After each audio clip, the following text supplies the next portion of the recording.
তো প্রচণ্ড গরমের ভিতরে নিজের গায়ে ওজনে এত তো তাপ উঠেছে, মেয়েও এদিকে অসুস্থ। এরই ভিতরে আবার জন্মদিন পালন না করলেই নয়, কারণ সারা বছর শেষে একবার আসে জন্মদিন। ঐশীর অসুস্থতার মাঝেও ছোটোখাটো একটু সেলিব্রেশন করেছি ঘরোয়া পদ্ধতিতে। যেটা করেছি সেটাই নিয়ে থাকছে আজকে তোমাদের সাথে এই ভিডিওটি। তো হ্যালো এভরিওয়ান, ওয়েলকাম করছি আমার আর একটি ভিডিওতে। আশা করি তোমরা অনেক অনেক অনেক অনেক বেশি ভালো আছো, আমিও ভালো আছি। দেখতে পাচ্ছ আমি পোলাও ধুয়ে নিয়েছি, সকাল থেকে নয় আরও দুদিন আগে থেকে ঐশীর সাথে শুরু করেছি ঘ্যান ঘ্যান যে ঐশী তো জন্মদিনে কিভাবে পালন করা হবে, কারণ ও অসুস্থ ছিল এবছর, তাই ও খুব একটা উদ্যম নেয়নি। প্রতি বছর ওর কথা অনুযায়ী জন্মদিন পালন করা হয়, প্রতি বছর রেস্টুরেন্টে খাওয়া হয় ওর জন্মদিনে, কিন্তু এই বছর ঘরোয়া পদ্ধতিতে সংক্ষিপ্তভাবে একেবারে সিম্পলভাবেই জন্মদিনটা পালন করেছি।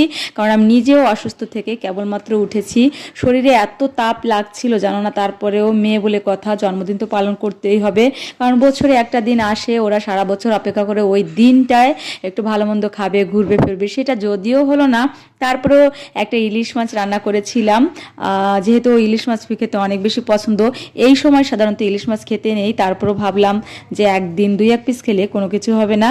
তারপর আবার একটু পোলাও রান্না করে নিয়েছিলাম, কারণ ও পোলাও বা বিরিয়ানি খেতে অনেক বেশি পছন্দ করে, সেজন্যই আবার একটু পোলাও রান্না করেছিলাম। আসলে জানো না এত গরম পড়েছিল, তাই প্রত্যাশাকে বলেছিলাম ফ্যানটা চালিয়ে দিতে, ও আবার ফ্যানটা চালিয়ে দিয়েছিল। এক সাইডে ফ্যান চালিয়েছিলাম আর দুই সাইডে রান্না বসিয়ে দিয়েছি। দেখো বেরেস্তাটা ভেজে নিয়েছি। বেরেস্তার কথা একদম আমার মাথায় ছিল না, কারণ কি পোলাওতে যে বেরেস্তা দিতে হবে এটা আমি একদম ভুলেই গিয়েছিলাম। এত এত ব্যস্ত ছিলাম, সেই 11টা থেকে শুরু করেছি আর 3টা বেজে গিয়েছিল দুপুরের খাবার খেতে।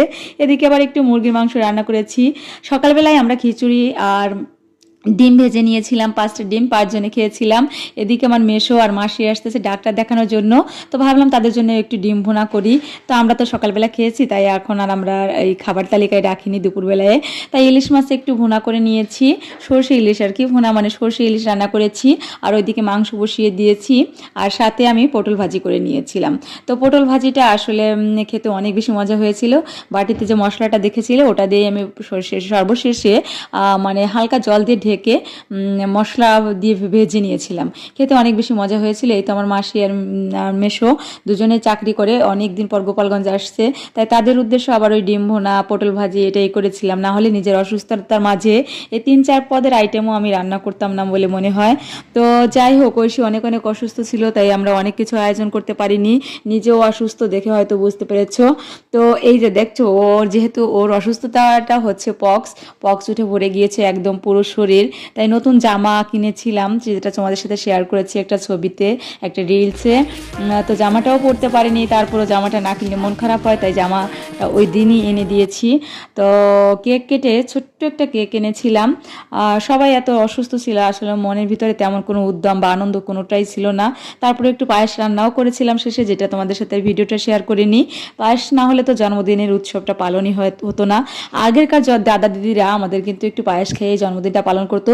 এভাবে ঘরোয়া পদ্ধতিতে কেক কেটে বা মানুষ ডেকে আয়োজন করে আগে এই অনুষ্ঠানগুলো হতো না, এখন হয়। তো যাই হোক, আমার ছেলেমেয়ের জন্য আশীর্বাদ করবেন, ভালো থাকবেন, সুস্থ থাকবেন, দেখাবেন নেক্সট ভিডিওতে।